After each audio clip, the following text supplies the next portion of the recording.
Assalamualaikum warahmatullahi wabarakatuh.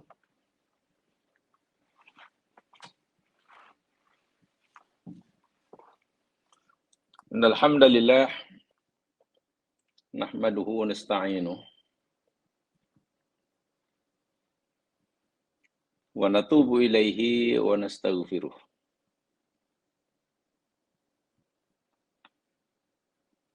Wa na'udzu billahi min syururi anfusina wa min sayyiati a'malina. May yahdihillahu fala mudhillalah wa may yudlil fala hadiyalah. Asyhadu an la ilaha illallah wahdahu la syarikalah wa asyhadu anna Muhammadan abduhu wa rasuluh.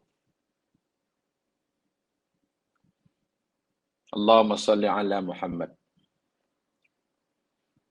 wa ala ali Muhammad kama sallaita ala Ibrahim wa ala ali Ibrahim wa barik ala Muhammad wa ala ali Muhammad kama barakta ala Ibrahim wa ala ali Ibrahim fil alamin innaka Hamidum Majid.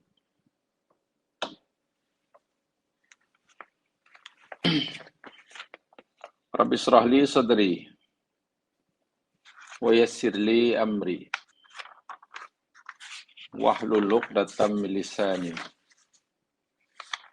yafqahu qawli. Allahumma yassir wa la tu'assir fa inna taysira kulli asirin alaika yasir.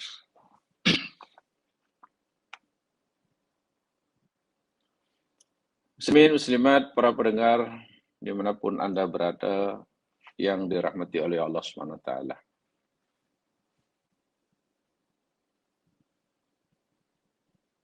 Hari ini insyaAllah kita akan teruskan siri kajian kita tentang arti kehidupan dunia, hakikatul hayati dunia.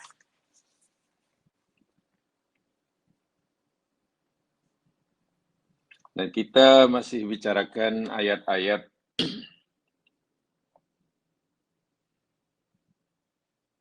yang menceritakan tentang asbab, punca seseorang menjadi angkuh, sombong, menolak kebenaran.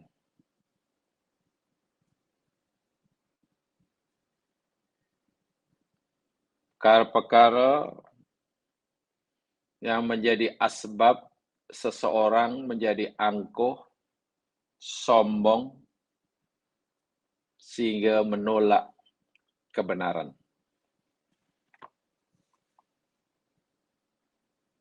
Yang disampaikan oleh Rasulullah SAW tentunya, di mana kebenaran itu datang daripada Allah Azza wa Jalla.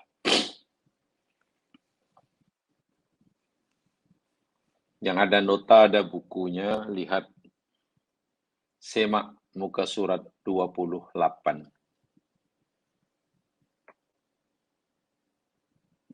Muka surat 28. Dan kita telah pelajari ayat yang pertama dan kedua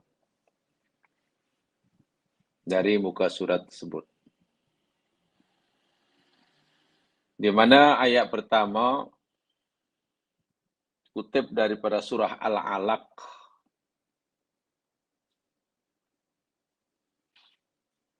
ayat yang ke-6 dan ke-7 memberitahu kita rupa-rupanya setiap manusia ini punya potensial untuk jadi sombong, angkuh, arrogant, sehingga tergamak menolak kebenaran. Setiap manusia ada potensial untuk itu. Dan potensial untuk jadi sombong itu akan muncul, akan terlihat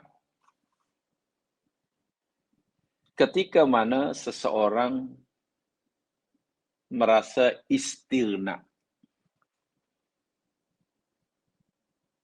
merasa dirinya tidak lagi memerlukan orang lain, sementara dia yakin semua orang perlukan dia. Ini ayat pertama dari muka surat 28 yang kita telah bincangkan panjang lebar. Sementara ayat kedua yang dikutip dari surah Al-Baqarah ayat 258,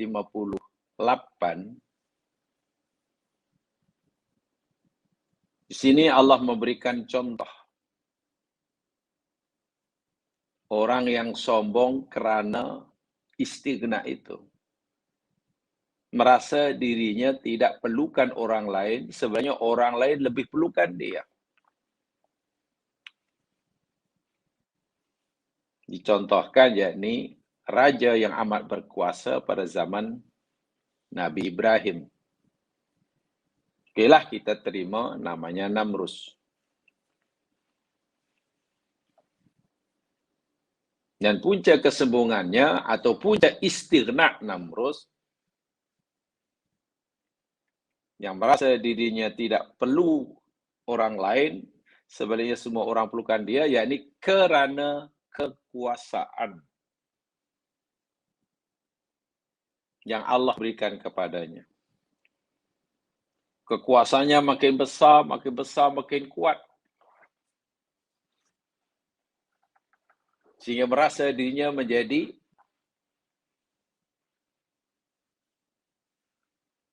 tempat bergantung hidup, tempat bergayut bagi semua orang.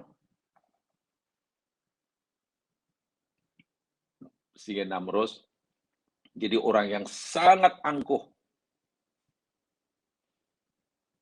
Ditolaknya kebenaran yang disampaikan oleh Khalilullah Ibrahim alaihissalam, bahkan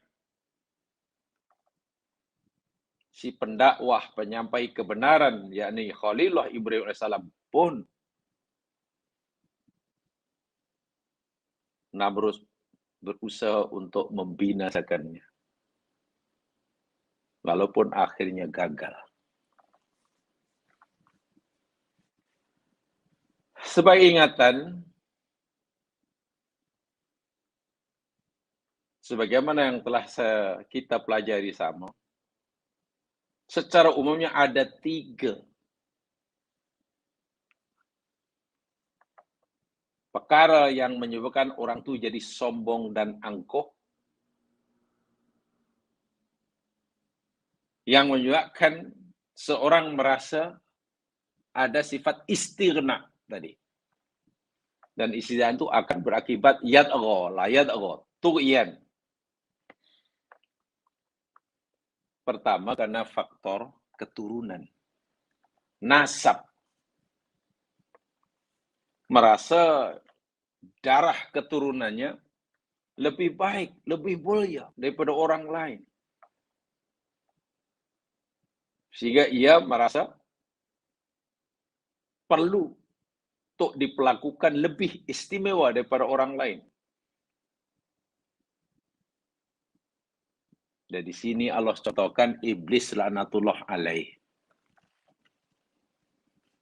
Penolak kebenaran, pengasas kesombongan, ketika ia merasa lebih baik daripada Adam. Ana khairun minhu. Alasan iblis pelik sungguh. Merasa dirinya lebih baik daripada Adam, sehingga enggan patuh pada perintah Allah untuk sujud hormat pada Adam. Alasannya kata iblis kata, khalaqtani min nar wa khalaqtahu min tin. Engkau ya Allah telah cipta aku daripada api. Sedangkan kau cipta Adam dari tanah. Api lebih baik.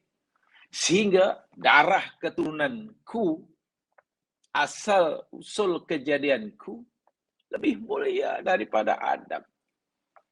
Bagaimana mungkin engkau suruh aku hormat kepada Adam? Sepatutnya Adamlah yang engkau suruh. Bahkan kalau perlu engkau paksa dia untuk hormat pada faktor keturunan. Hati-hati. Bagi orang Islam telah diberitahu oleh Allah dengan jelas dalam surah Al-Hujurat, darah keturunan seseorang, bangsa apa, lahir melalui nasab siapa, semuanya ketetapan Allah, bukan pilihan kita. Sehingga Allah tidak memuliakan, melebihkan A atas B karena faktor keturunan. Bukan faktor warna kulit, bukan karena jenis jantina. Tapi inna akramakum indallahi atqakum. Hati-hati. Ini sering kali. Dan hingga hari ini ada itu. Iblis pengasasnya. Kaum Nabi Nuh dahulu mewarisi sifat ini. Sehingga dalam kaum Nabi Nuh ini, kalau masalah Nabi Nuh ini, kuat sekali mereka mempertahankan kasta-kasta dalam masyarakat. Maaf kalau dalam bahasa sekarang, pada zaman Nuh sudah merasa ada bahasa, ini berkasta tinggi. Berkasta Brahmin, awak berkasta pariah. Waliyadzubillah. Zaman modern pun ada seperti itu. Merasa dirinya lebih. Suka menghina orang yang ada darah keturunannya, asal usulnya. Kebangsaannya. Subhanallah. Waliyadzubillah. Ini kesombongan. Kedua, karena faktor kekayaan, harta benda. Dan Allah contohkan dengan sangat indah dalam surah Al-Qasas, yakni Qarun. Lihat saja. Baca kisah Qarun dalam Al-Quran surah Al-Qasas paling tidak. Kenapa dia begitu angkuh sombong sehingga tolak kebenaran mentah-mentah? Bukan dia tidak kenal siapa Musa alaihissalam. Dirinya dan Musa ini adalah satu bangsa, sama-sama Bani Israel.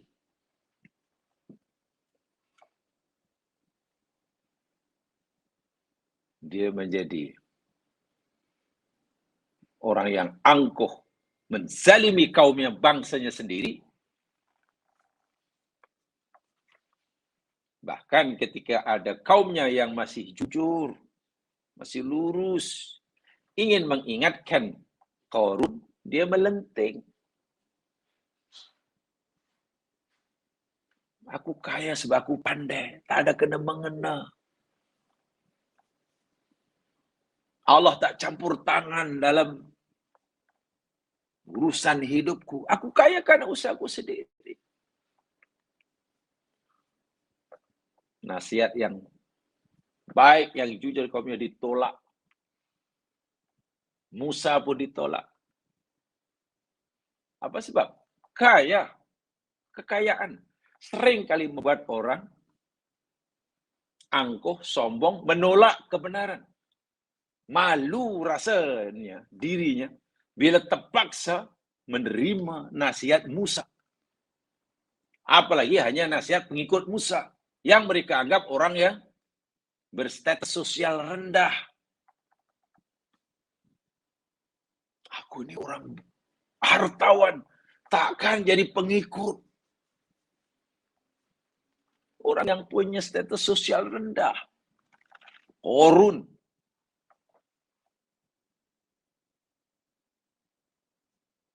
Dan yang ketiga yakni faktor kekuasaan. Dicontohkan Fir'aun. Tadi Namrus. Fir'aun. Lihat saja kisah Fir'aun. Juga dalam surah Al-Qasas. Merasa sangat berkuasa, maharaja. Saya melakukan apa saja. Bukan hanya menolak dakwah Musa, pengikut Nabi Musa pun dibantainya. Waliyadzubillah. Dan banyak lagi dalam surah Al-Waqi'ah. Lihat sajalah Ashabus Shimal. Coba perhati betul-betul. Di dalam surah Al-Waqi'ah kan Allah bagi manusia ada 3 di akhirat nanti. Di akhirat nanti Allah membagi manusia hanya ada 3. Kata Al-Waqi'ah. Satu Al-Muqarrabun, tempatnya di surga, paling atas. Kedua Ashabul Yamin, tempatnya di surga, bawah sikit. Dua-dua ni ahli surga, tapi berbeza tempat, berbeza maqam, berbeza darjah. Yang ketiga Ashabus Shimal, tempatnya di neraka. Coba baca ciri-ciri Ashabus Shimal. Mereka menolak kebenaran. Tengok apa ciri dia. Innahum kanu qabla dzalika mutrafin. Kemewahan. Subhanallah. Ya, hanya 3 itu ya. Jadi kalau di dunia sekarang kita bergaduh pasal kami macam-macam puak di dunia ini. Di dunia macam-macam puak, macam aliran, macam-macam itu. Di akhirat Allah bagi jadi 3. Berusahalah untuk jadi muqarrabun. Kalau boleh, kalau tidak minimum jadi ashabul yamin sudah. Maaf kalau gunakan istilah pati. Di akhirat itu hanya ada 3 pati ya. 1 pati muqarrabun, 2 pati ashabul yamin, kedua 1 pati asusima. Tak ada pati yang lain. Kalau dikatakan aliran, di akhirat hanya ada 3 alirannya. Kalau ada dikatakan madhab, nah di akhirat nanti Allah bagi madhab hanya 3 ya. Madhab muqarrabun, madhab ashabul yamin, madhab ashabul shimal. Pastikan itu. Nah, ashabul shimal, neraka tempatnya. Kenapa? Di dunia sombong, angkuh. Apa punca keangkuhan dia? Mutraf. Kemewahan. Dalam surah Al-Kahfi, Allah ceritakan tentang ashabul jannah. Tuan punya ladang. Pemilik ladang punya kebun yang sangat luas. Menyombongkan dirinya kepada sahabatnya, kawannya, bahkan yang mengatakan saudaranya yang miskin. Itu angkuh sekali. Hingga peringkat menafikan, meragui adanya hari kiamat. Karena merasa di dunia telah masuk surga, kaya raya. Ashabul jannah adalah dalam surah Al-Kahfi. Lalu Allah Subhanahu wa taala binasakan juga. Sombong karena pemilik ladang yang luas, kaya raya. Nah, ketiga jenis orang ini ya Mas. Sombong karena nasab, sombong karena kuasa, sombong karena harta benda. Kalau dalam kitab Wiqayatul Insan minal Jin was Syaitan, wah itu disebut banyak sekali punca-punca kesombongan. Ya karena ilmu pengetahuan, karena kedudukan. Ya, orang karena merasa punya ilmu lebih daripada orang lain, boleh jadi sombong. Walhal ilmu ini sepatutnya membuat orang makin tunduk. Malah makin sombong. Ya, orang sombong karena ilmunya. Wa'iyadzubillah. Baik. Kalau ayat yang kedua, yakni kaitan kisah Namrud sombong karena kekuasaan. Ayat yang ketiga, Mari kita pelajari ayat ketiga. Surah Al-Qalam. Nah, ini kisah orang sombong karena kekayaan, karena kemewahan. Yang tiga ini hebat nih. Dia di situ ada orang yang kaya raya. Orang yang pandai. Ilmunya tinggi, ilmu tertentu. Nasabnya juga boleh tahan. Jadi tiga-tiga ada dalam dirinya nih. Ada harta, ada ilmu, kemahiran tertentu, ada nasab, dan juga ada kuasa. Ada dalam dirinya. Bagaimana mungkin ia jadi orang tawadhu? Bagaimana mungkin ia sanggup menerima kebenaran? Apatah lagi kebenaran itu disampaikan oleh orang yang dia anggap lebih rendah dari segala aspeknya. Dari si ekonomi dianggap rendah, daripada kepandaian ilmu tentu dianggap rendah, daripada kedulu, semuanya lah. Ini ayat ketiga, coba lihat. Yang tidak ada bukunya, lihat surah Al-Qalam.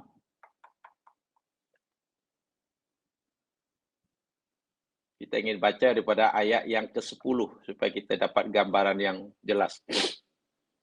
Paling tidak berbeda ayat ke-10 hingga 15. Al-Qalam. A'udzu billahi minasy syaithanir rajim. Wala tutbi' kulla halafim mahin. Allah peringatkan kepada Nabi Muhammad SAW, khasnya dalam ayat ini, ada di antara umat Nabi Muhammad pada zaman itu, yang Allah sebutkan sifat-sifat madmumahnya yang luar biasa, walaupun orang ini terpandang, termasuk orang yang terhormat, terpandang di kalangan masyarakatnya. Ini pelik nih. Masyarakat memandang orang ini orang yang serba sempurna. Orang yang terhormat, orang yang terpandang, orang yang diseganilah. Kata masyarakatnya. Tapi kata Allah sebaliknya. Ini orang-orang yang menghimpun pelbagai sifat-sifat madmumah. Jadi pandangan Allah pada orang ini berbeza sama sekali dengan pandangan masyarakatnya. Wala tuti', dan jangan engkau taati, jangan engkau patuh, jangan ikut kehendak orang ini. Siapa orang ini? Kulla halafin mahin. Yang pertama sifatnya. Kulla halafin. Siapa orang yang suka sangat bersumpah. Halaf. Sikit-sikit sumpah. Sikit-sikit sumpah. Ingin, meyakinkan orang lain bahwa dirinya betul. Ingin meyakinkan orang lain bahwa dirinya baik. Dia tidak punya bukti bahwa dirinya orang yang baik. Dia tidak punya bukti bahwa dia orang jujur. Sedangkan ia mau orang lain meyakini ia orang yang baik, dia orang jujur. Bagaimana caranya? Sumpah aja lah. So, sumpah dijadikan apa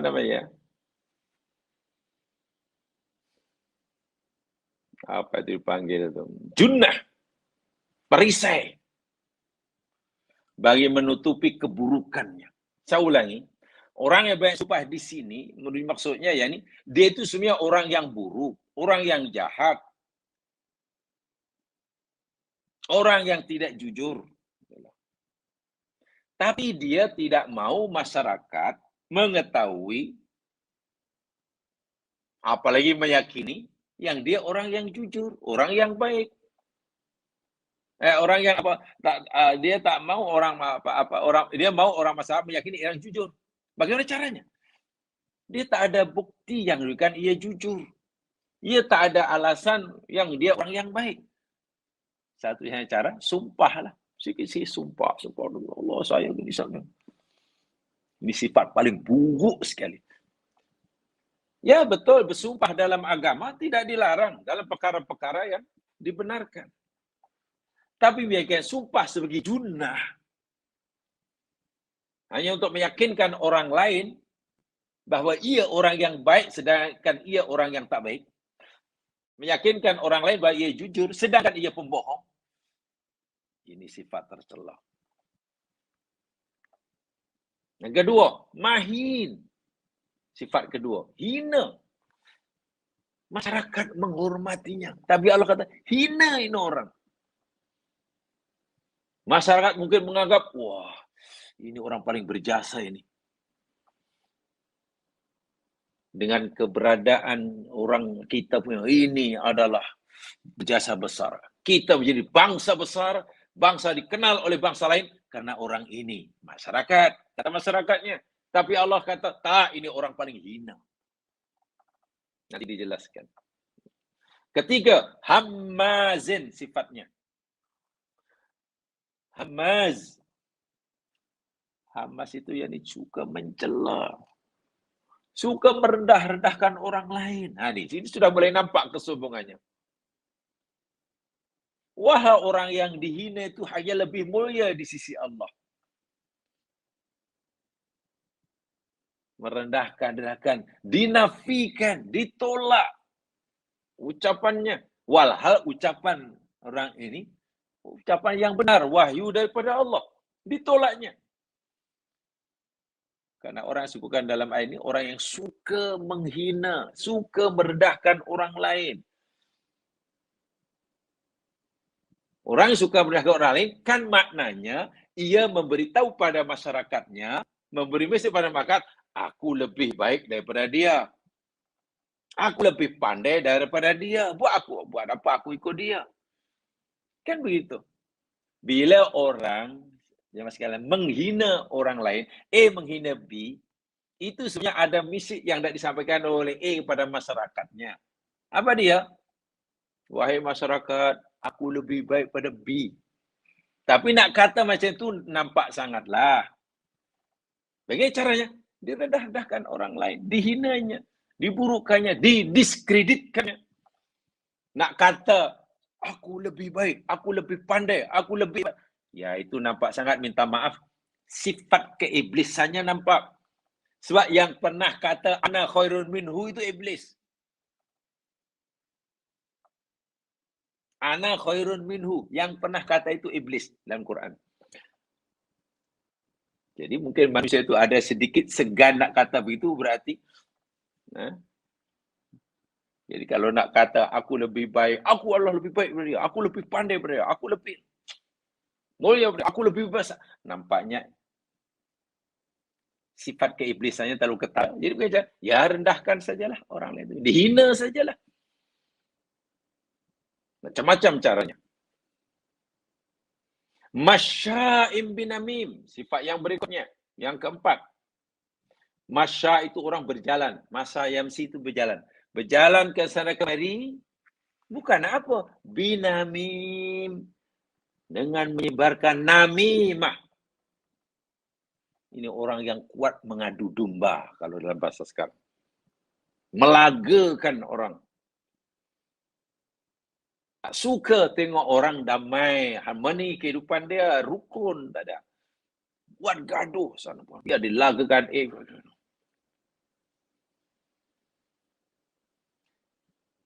Yang kelima, manna'in lil khair. Nah, ini dia. Manna' seringkali, acap kali. Manna'in menolak lil khairi, kebaikan. Lagilah ini sudah sombong lah itu. Menolak kebaikan. Iya ya, daripada depan tadi semuanya wazan mubalaghah. Fa'al semua wazannya, bukan fa'ilun, fa'alun. Halafun. hammazun, masya'un, manna'un. Wah, itu mubalaghah. Macam ghafara mengampun, ghaffar, yang banyak mengampun, berulang kali mengampun. Jadi mereka lakukan bukan sekali dua, banyak kali. Mana'il khair. Berikutnya, mu'tadin, melampaui batas. Tidak ada undang-undang yang dipatuhinya. Dilanggonya semuanya. Tak sombong macam mana. Jangankan undang-undang masyarakatnya yang disepakati disetujui oleh masyarakatnya di mana ia hidup. Undang-undang Allah pun langgonya. Sombong kan? Orang yang hidup di masyarakat tapi tidak mau diatur oleh undang-undang yang disepakati oleh masyarakatnya. Ya suka hatilah buat sewenang-wenang. Undang-undang hanya untuk orang lain, untuk saya. Luar biasa orang ni sombongnya. Undang-undang perlu, tapi untuk orang lain. Tidak berlaku untuk saya.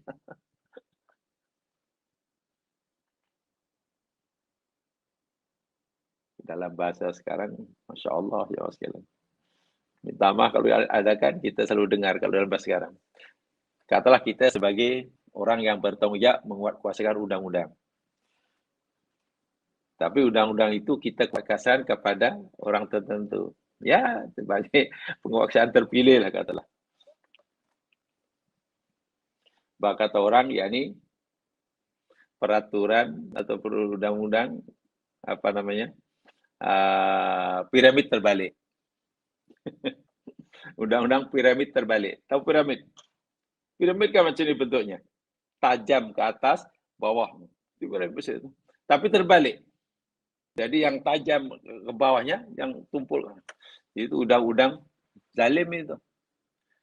Penguat kuasaannya, tajam ke bawah, tumpul ke atas. Maknanya. Bila yang melakukan kesalahan ini orang-orang kecil, wah, tangkap, kuasa. Ya, namanya orang kecil, tajam ke bawah. Tapi ke atas, tumpul. Kepada diri sendiri, nah, ini undang-undang ini untuk kamu, bukan untuk saya. Saya berada di luar undang-undang. Saya ini yang, itu namanya mu'tadin. Batas. Coba, seberapa besar sombongnya, seberapa besar arrogantnya. Athimen, banyak melakukan dosa. Banyak melakukan dosa. Wal'iyadzubillah, tumadzubillah. Tidak sedikit ya dosanya. Sebab berikutnya apa? Utulin ba'da dzalika zanim. Utul orangnya kasar sungguh. Kasar. Tidak beradab, tidak ada sifat kasih sayang, tidak ada sifat lemah lembut. Tidak ada toleransi, tak ada toleransi langsung, tak ada tasamuh. Tak ada empati pada orang susah. Orangnya kasar. Bukan kasar tindakannya, kasar ucapannya, hatinya pun kerah. Dan yang terakhir apa? Sifat buruk yang Allah kata pada orang ini. Zanim. Zanim ini penjelasannya agak panjang. Saya ini jamaah sekalian termasuk ijaz ghaibi ya. Mungkin yang pernah belajar baca ijaz Al-Quran, ini termasuk al-ijazul ghaibi. Kemukjizatan Al-Quran dari aspek penghabarannya terhadap perkara-perkara yang gaib. Benda yang gaib tidak diketahui oleh sesiapa pun, hatta oleh yang empunya diri, tapi Quran ceritakan. Yang empunya diri pun tak tahu siapa dirinya. Bayangkan, katalah A, dia tak tahu sifat yang ada di cerita kisah yang bagi dirinya ini, tapi Allah dedahkan. Ini mukjizat. Yang ini dalam kalimat zanim ini nanti dijelaskan.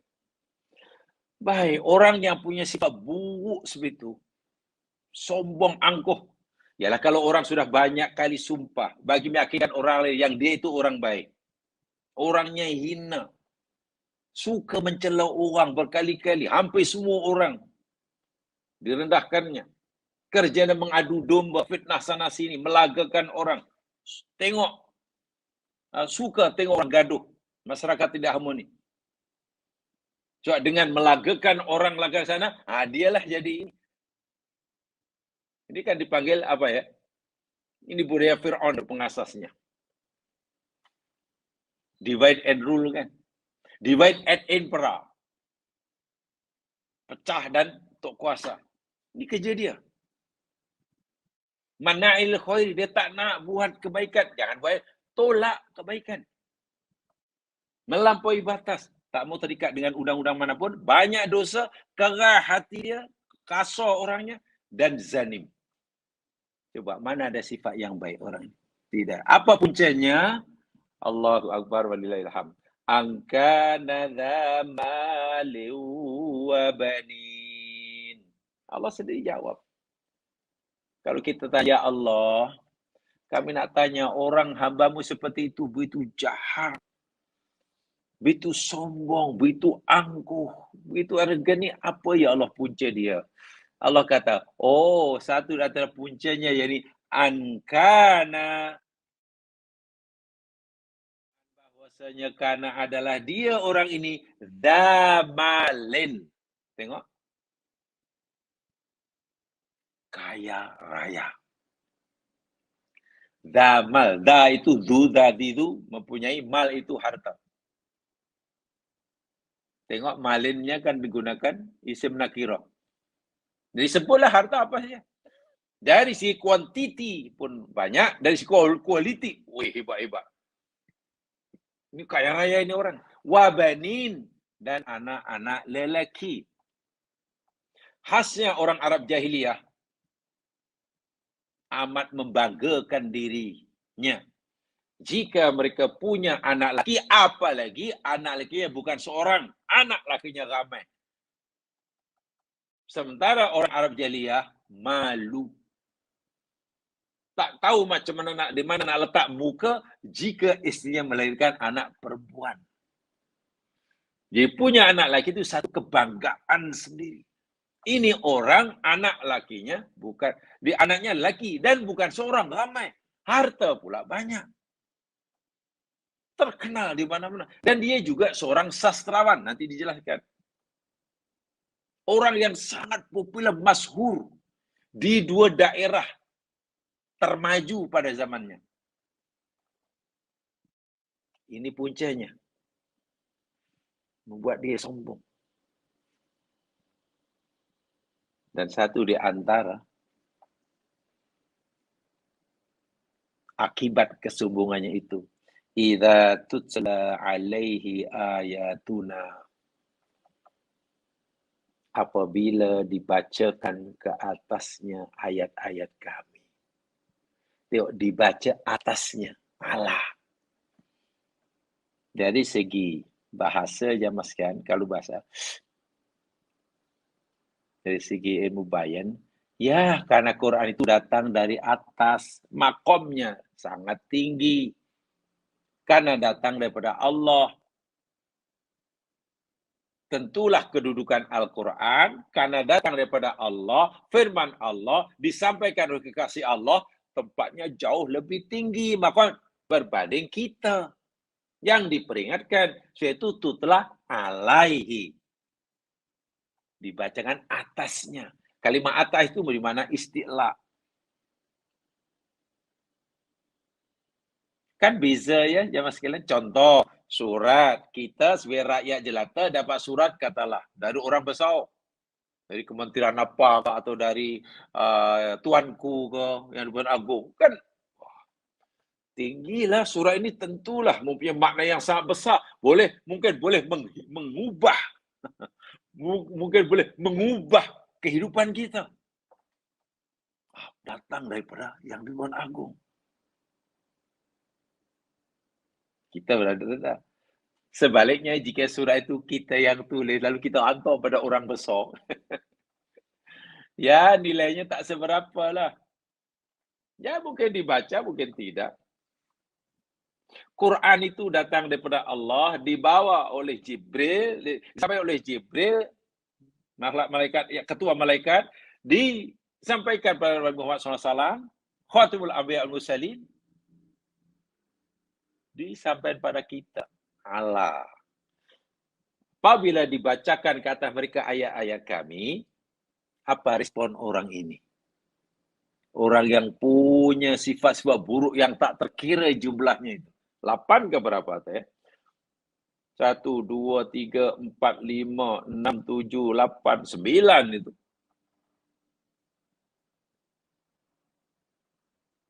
Puncanya karena kaya raya punya kedudukan tadi. Bila dibacakan kata ayat kami, dia kata, Asatirul awwalin.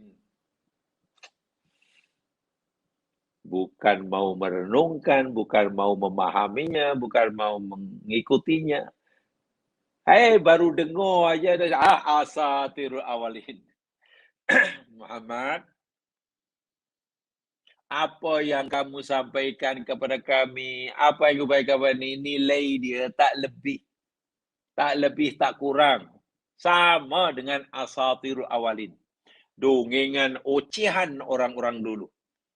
Asatir itu dengan cerita bohong lah.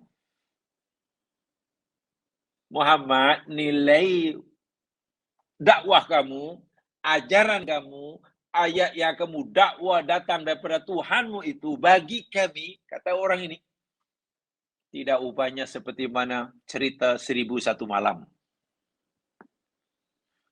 Ya cerita kancil mencuri timun lah. Kura-kura lomba berlomba dengan kancil lah.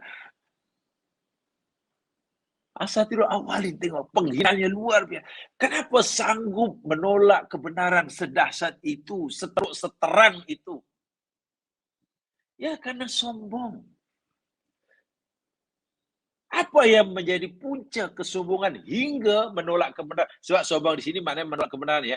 Allah sendiri sebut. Angkana zamalin wa banin. Jutawan.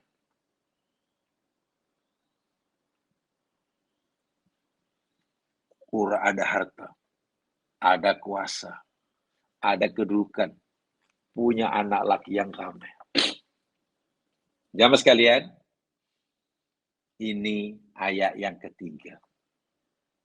Sama kesimpulan dengan sebelumnya. Punca, yang menjadi punca orang sombong adalah harta benda. Jangan dibalik ya. Jangan dibalik. Orang jadi sombong dalam ini salah satu punca yakni harta benda. Jangan dibalik. Oh, maknanya setiap orang yang diberikan kekayaan pasti sombong. Tak. Tidak. Orang diberi kuasa pasti sombong. Juga tidak. Orang dibagi kedudukan pasti sombong. Juga tidak. Ayat ini memberitahu kita. Seringkali, acap kali, darah keturunan, kekayaan, kedudukan, harta benda, kemewahan menyebabkan orang sombong hingga menolak kebenaran. Itu. Tapi tidak semua orang. Mereka yang jadi sombong karena darah keturunan, karena harta benda itu, karena salah menilai, salah melihat.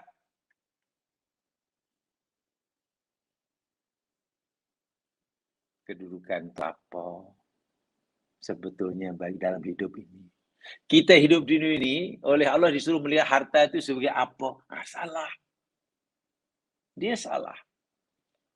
Semasa hidup di dunia ini, Allah bagi kita kuasa, kita ini disuruh oleh Allah melihat kekuasaan yang ada dengan ini sebagai apa buat kita.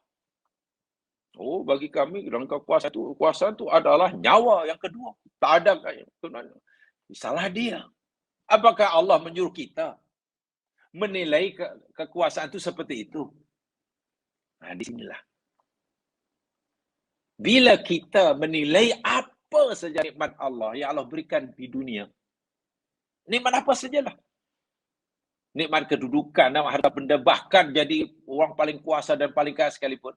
Jika penilaian kita kita terhadap nikmat tadi sama sebagaimana Allah menyuruh kita mendirinya, insya Allah kita tidak akan jadi orang sombong. Karena kita tahu, Masya Allah, rupanya harta itu kata Allah hanya seperti macam ini. Rupanya kekuasaan itu hanya seperti ini. Ya, sebagai ujian kan. Ini orang tidak melihat nikmat-nikmat tadi sebagai ujian. Sedangkan nikmat itu, nikmat kuasa apa itu adalah taklif. Itu bebanan. Ada pertanggungjawaban. Malangnya orang-orang ini ketika diberi kuasa, diberi kedudukan, kekuasaan dan sebagainya, dianggapnya sebagai tasyrif. Bukan taklif, tapi tasyrif. Tasyrif itu apa? Kemuliaan. Tasyrif itu apa? Ya, semacam peluang lah.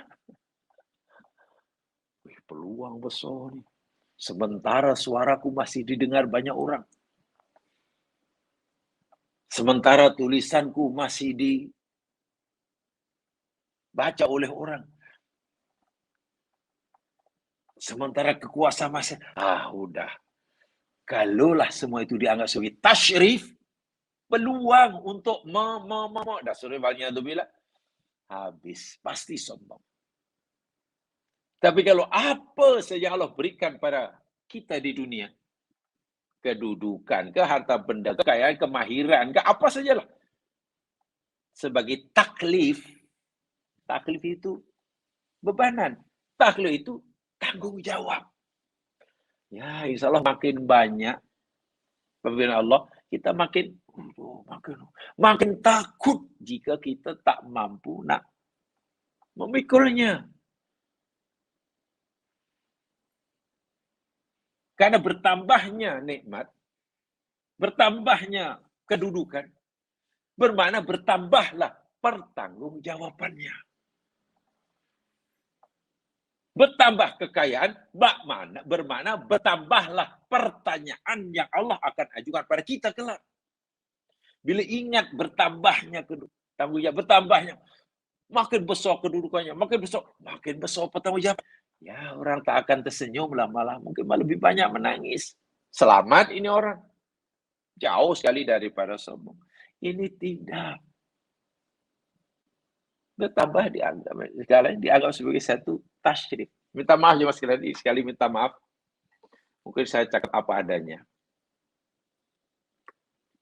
Walaupun sebenarnya tidak perlu minta maaf, tapi tak apalah ya sebagai. Baik. Ini sekali contoh ya. Saya tidak seudon, tapi saya tidak tahu dari mana budaya ini datangnya. Setakat yang kita pelajari lah. Saya kata kita karena jamaah pasti sudah juga belajar. Katalah kita punya kawan. Dan kawan itu sedang dinaikkan jabatannya. Dan syarikat yang besar. Naik jabatannya.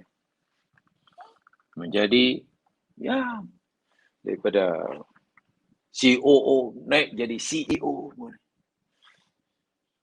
Naik jadi GM. Daripada biasa. Atau dari jabatan kerajaan, naik lagi. Jadi pengarah, jadi bos, jadi bla bla bla. Atau minta maaf, ada kawan pula terpilih jadi wakil rakyat. Terpilih jadi menteri kanan. Pertanyaan saya, biasanya ucapan-ucapan yang diterima oleh kawan yang sedang dinaikkan jabatannya dalam syarikat besar, dinaikkan jabatannya dalam kerajaan, dinaikkan pangkatnya dalam kepala terpilih, itu biasanya ucapan apa tuh biasanya? Ucapan tahniahnya kan biasanya banyak kan, oh saya ikut bangga, tahniah kan awak dapat ini, akhirnya awak dapat ini, tahniah. Ya pasti semuanya nadanya lebih sama, nadanya sama, walaupun dengan pelbagai bahasa dan berbagai susunan ayat. Mesej yang disampaikan sama. Wah, Assalamualaikum, saya Allah tak sangka ya, tak mimpi. Rasa-rasa tak mimpi. Saya punya kawan akhirnya jadi orang besar, jadi bla bla bla. Wah, macam-macam kad yang dihantar. Dan mungkin, minta maaf, mungkin kawan kita yang sedang dapat anugerah makin besar, mungkin dia senyum. Oh, iyalah, ya. Kita senyum. Wah, rupa-rupanya aku sudah berada di setinggi ini sekarang. Rupanya aku.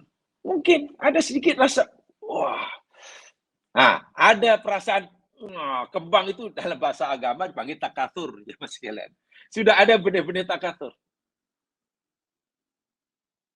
Ada tak agak-agak bila ada kawan dinaikkan jawatan ke, pangkat ke, kedudukan ke, daripada dah jadi tinggi dan syarikat yang besar, atau jadi menteri kan? Ada tak yang begitu?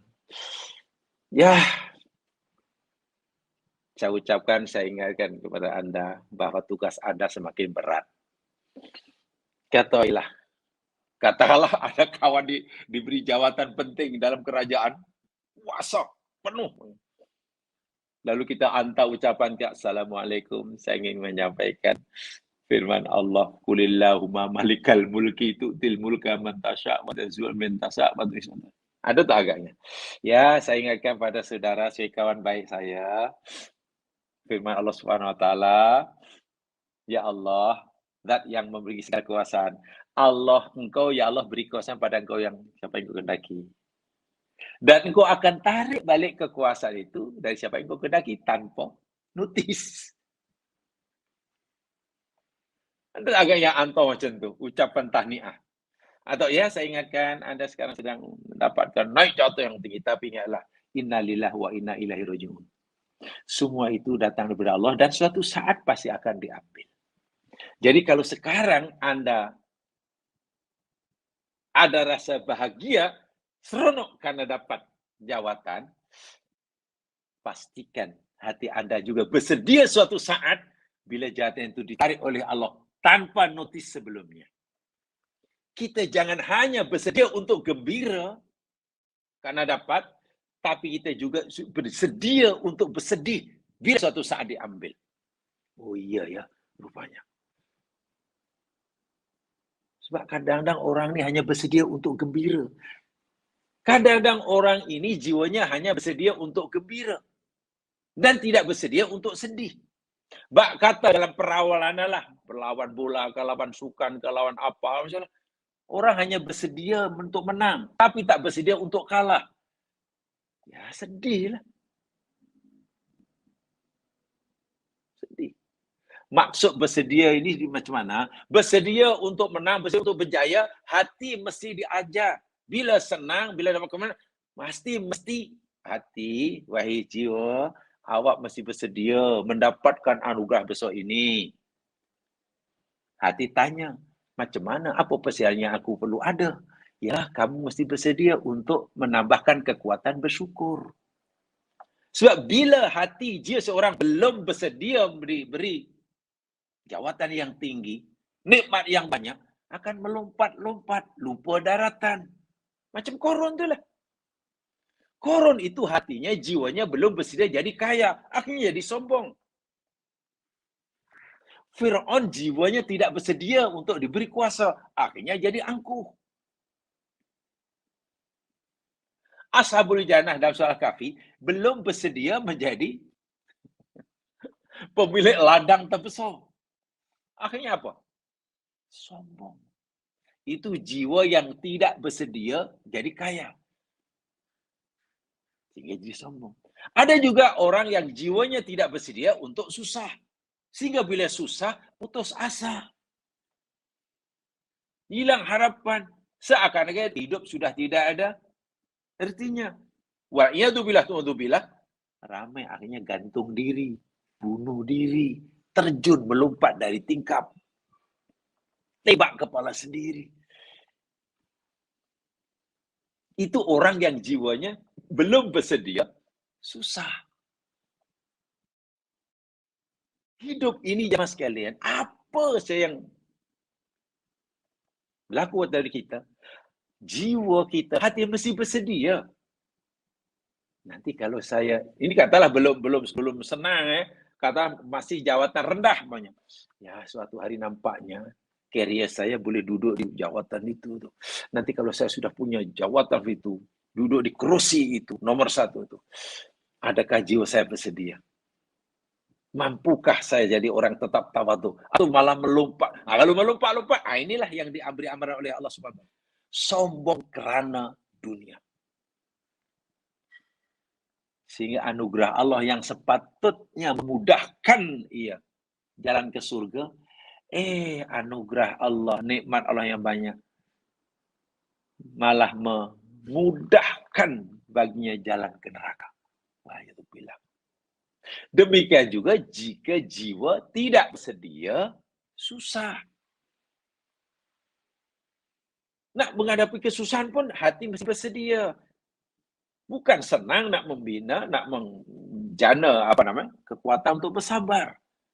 Ramai orang yang asalnya senang, tiba-tiba susah, karena belum bersedia susah. Putus asa, murung, menyalahkan takdir, merasa Allah tidak berlaku adil, wa'iyadzubillah, hingga bunuh diri. Apa artinya kehidupan? Bila jiwa kita ini tak pernah punya persediaan, sama ada menghadapi kesenangan, maupun menghadapi kesusahan. Bagi senang melompat-lompat, namanya takatur, jadi takabur, jadi istighna. Ditimpa kesusahan, ia jadi yaus, jadi kafur, jadi putus asa, itu harapan, menyalahkan Allah, buruk sangka pada Allah, menyalahkan takdir, dan bla bla bla, wa'iyadzubillah, hingga bunuh diri. Orang ini benar-benar tidak berarti kehidupannya, sikit pun. Itu yang saya maksudkan, bersedia. Nabi ingat ya Mas Kiran, ingat ya, Nabi pernah bersabda ya, ketika Nabi ditanya oleh Jibril, apa Islam? Nabi jawab, betul kata Jibril. Apa iman? Nabi jawab, betul. Nabi ditanya, ihsan? Nabi jawab, oh betul, sadaq, betul-betul. Lagi Muhammad, aku nak tanya engkau lah, mata sa'ah. Kiamat itu bila ya? Kiamat itu pasti, tapi bila ya? Apa jawab Nabi? Mal mas'ul bi'alama minasa'il. Oh, kalau kamu tanya kiamat, orang yang ditanya, yakni diriku, tidak lebih tahu daripada yang bertanya. Maknanya aku tak tahu, engkau wahai Jibril pun tak tahu bila kiamat. Oh, itu urusan Tuhan. Mengaku Nabi tak tahu. Lalu Jibril mengubah pertanyaan. Tak, masalah Tuhan. Apa tanda-tandanya je lah. Kalaulah tidak tahu dengan pasti bila beliau kiamat, nak tanyalah, tanda-tanda kiamat itu apa? Masya Allah. Di situ baru Nabi SAW memberi jawaban. Oh, kalau tanda-tandanya banyak. Satu di antara tanda yang diberi Nabi dan hadis itu apa? Bila sudah ada orang yang miskin, belum meninggikan bangunan, yatatawaluna bil bunyan. Masa dahulu belajar hadis, ya makna yang biasa berikan, negara-negara asalnya ada merujuk pada negara Arab. Jazirah Arab dahulu negara miskin, jemaah sekalian. Miskin. Hidupnya di padang pasir. Pakaiannya pun dalam hadis Nabi, ya ini terbuka dada, penggembala kambing.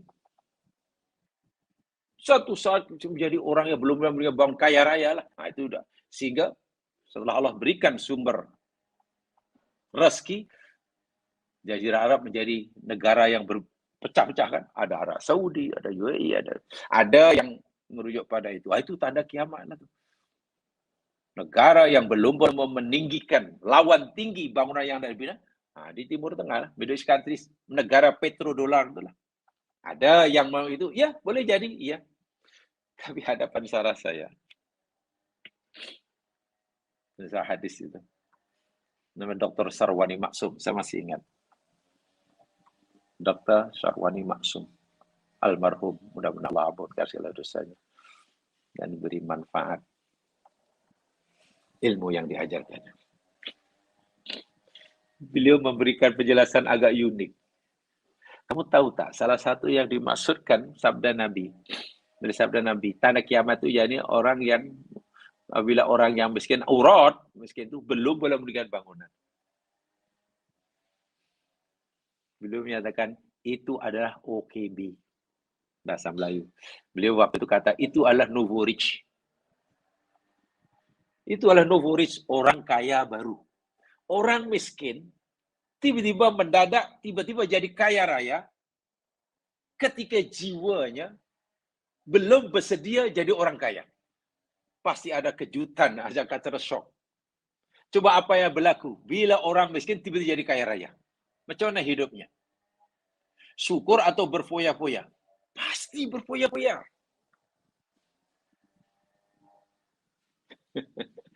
Dulu kan ada satu cerita, saya pikir ya mungkin cerita itu mudah-mudahan bohong lah cerita itu. Dulu ada cerita, mudah-mudahan cerita itu bohong. Tidak betul.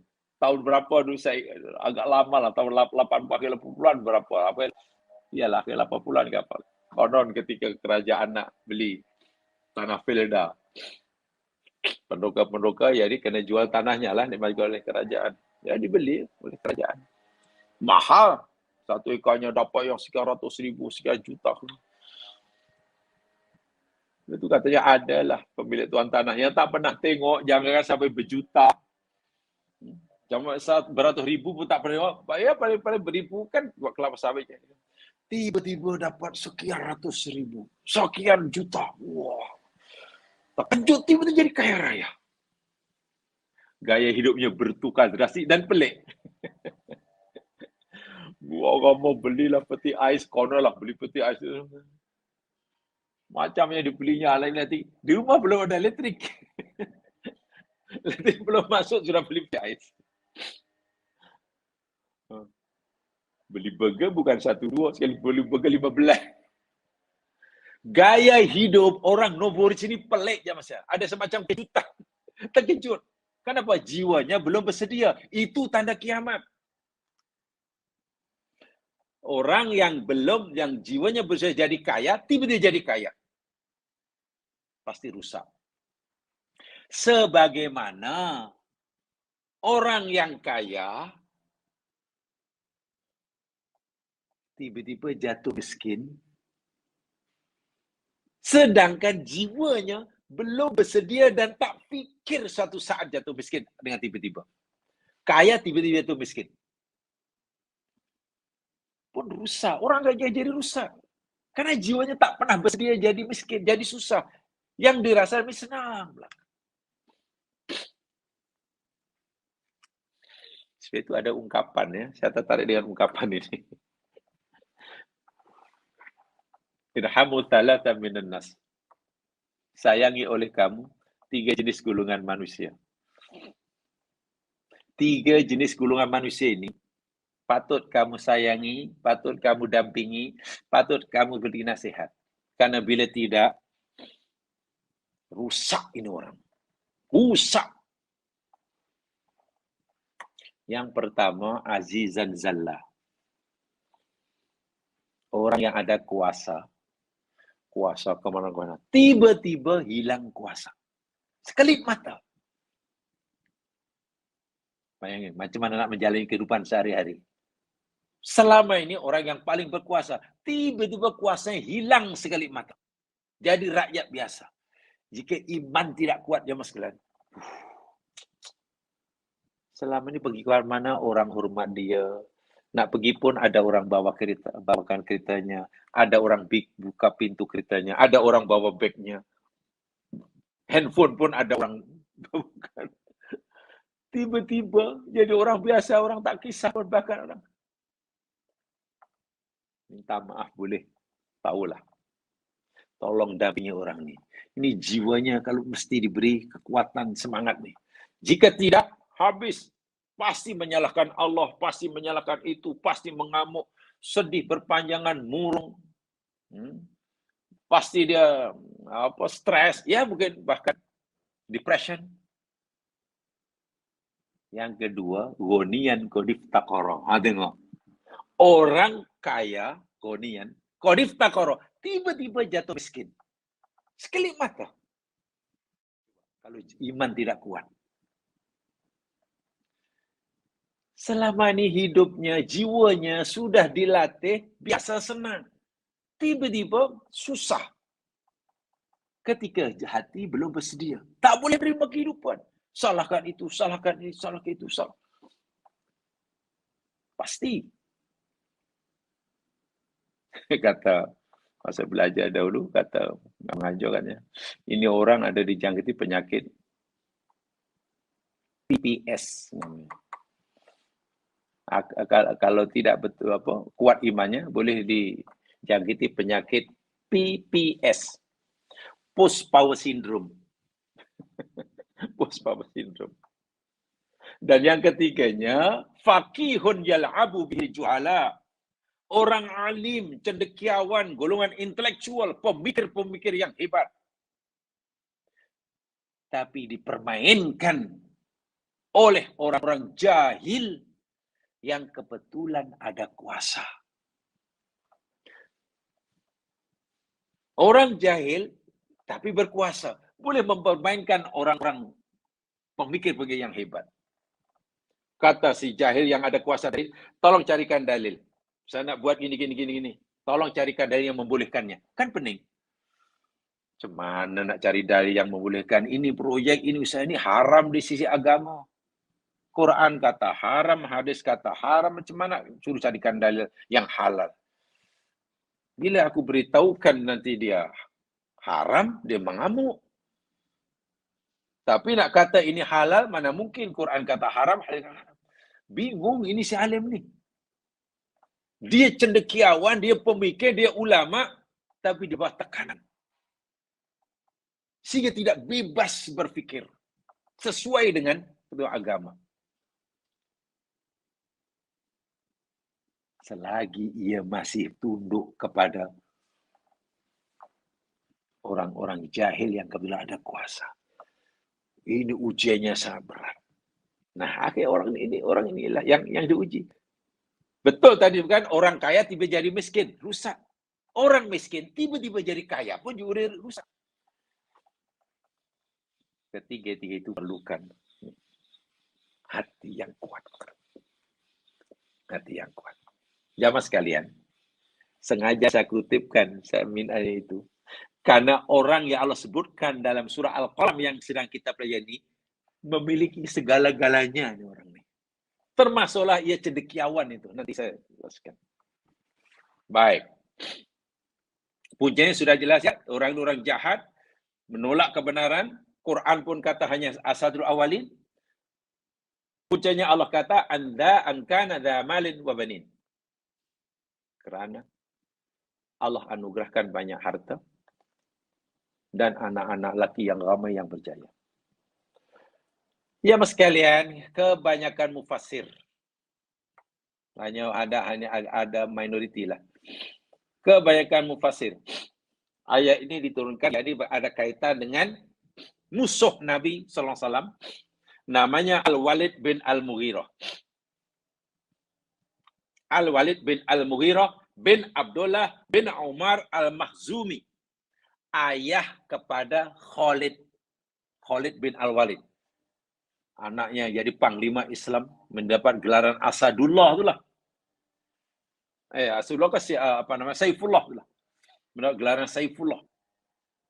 Walaupun dahulu dia orang kafir yang menentang Islam sangat kuat, mendapat hidayah selepas perang Uhud.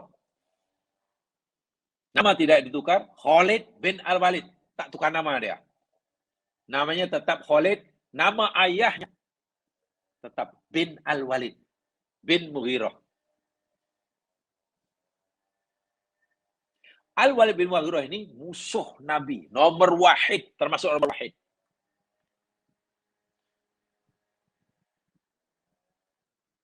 Yu'adu min asrafil Quraisy wa Makkah.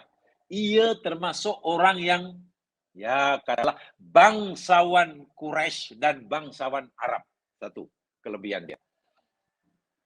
Bangsawan Quraisy dan bangsawan Arab. Ada sifat baiknya.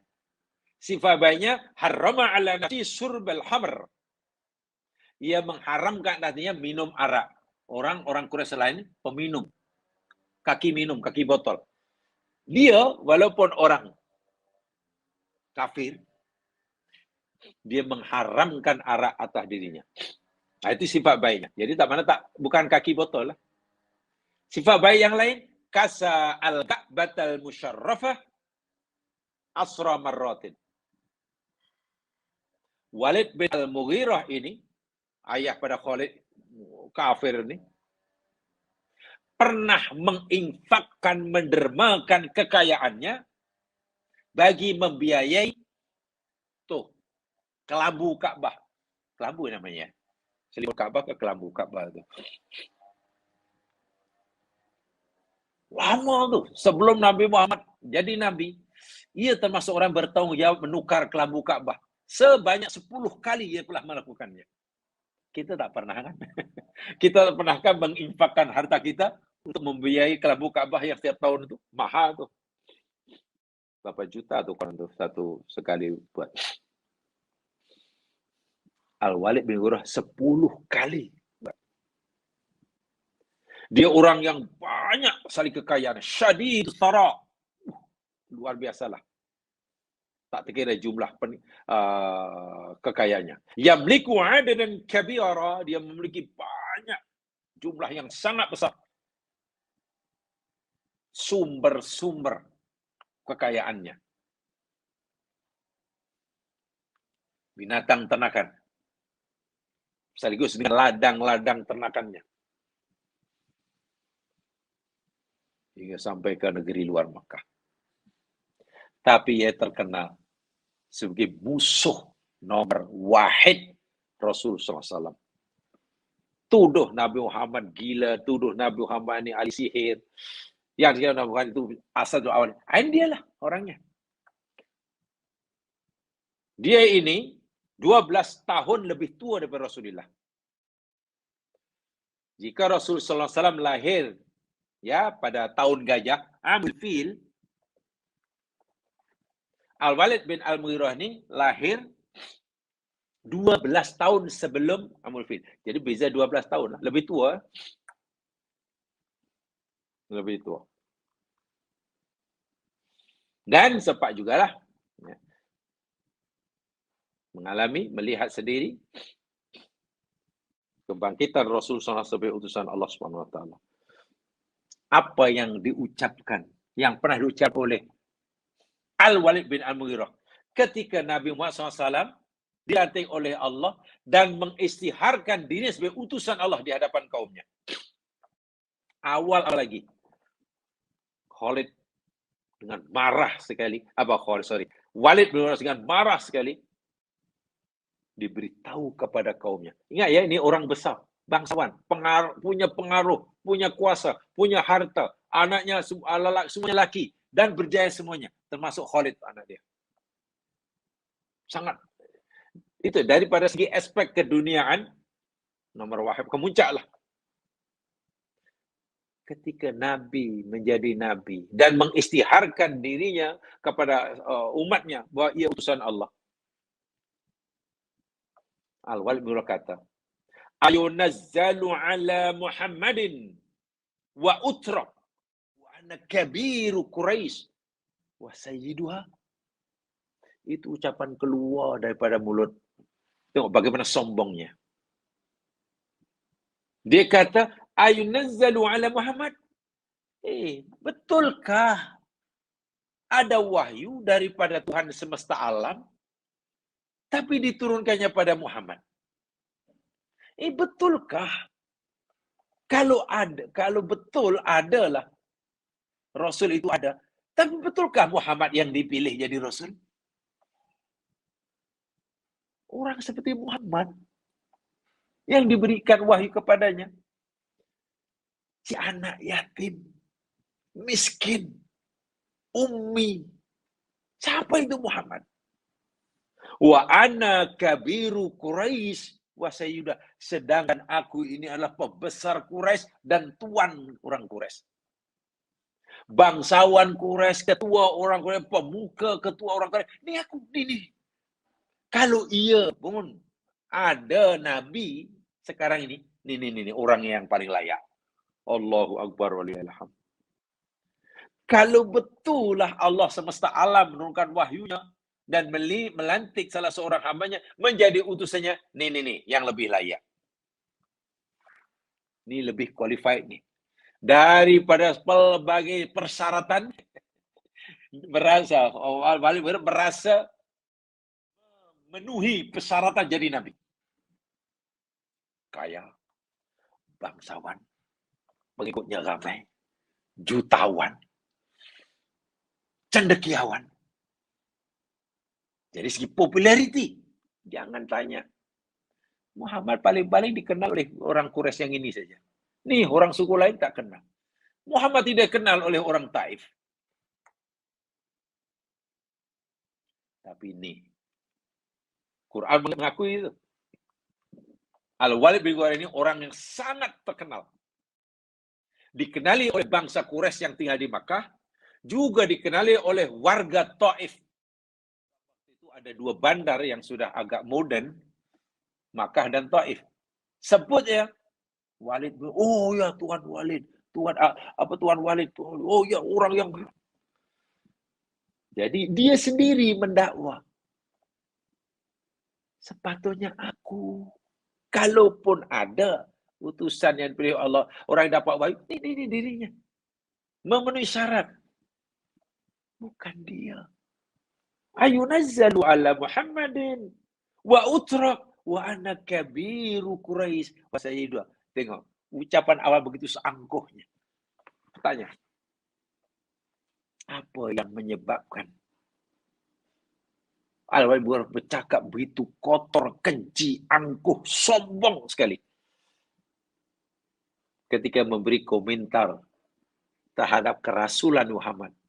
Ini Quran gunakan kalau bahasa Al-Quran pendek. Angkana damalin, harta, kekayaan, kedudukan, kepengaruh dan macam-macam lah. Allahu Akbar walillahillah. Bagaimana ke dunia boleh? Apakah kemudian dunia boleh menyatakan orang jadi angkuh? Salah menilainya. Salah. Jadi yang salah itu dalam dirinya, bukan dunianya. Ramai orang diberi kekayaan, malah jadi orang yang paling rajin sujud. Banyak sahabat-sahabat. Abu Bakar itu kaya raya. Abu Bakar kaya raya, Utsman kaya raya. Lagi kuat sujudnya. Nabi Sulaiman kaya raya. Jadi utusan Allah. Korun juga kaya raya. Musuh Allah. Jadi kalau begitu bukan pasal jawatannya, kekuasaannya, bukan. Nih, yang ada dalam dunia itu. Salah melihatnya, salah menilainya. Nah, inilah puncanya. Itu yang saya kata itu hari ya, jamaah sekalian. Hakikatnya jadi ujian itu bukan bendanya. Nih, yang ada dalam ujian itu letaknya dalam diri kita ini.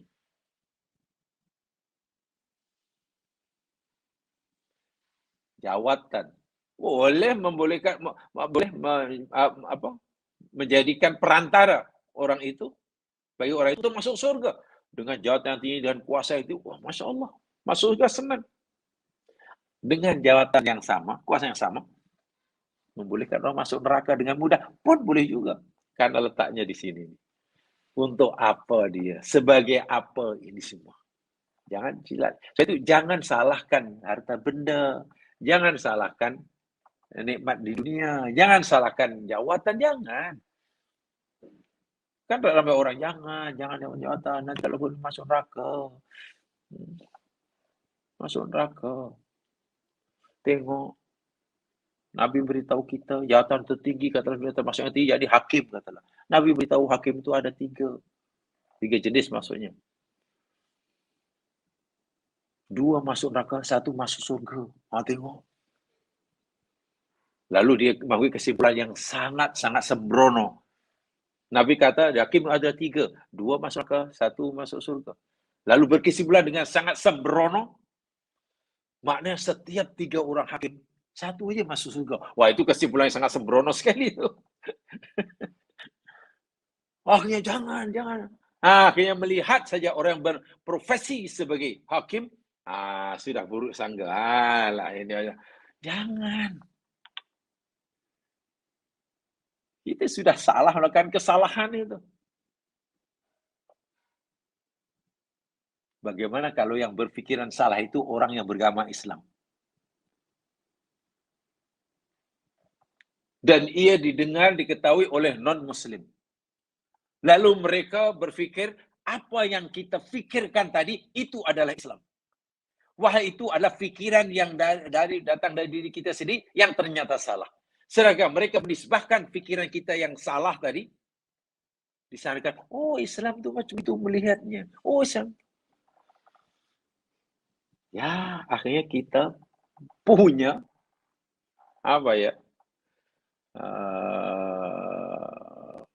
punya apa dipanggil itu istilahnya? Punya saham.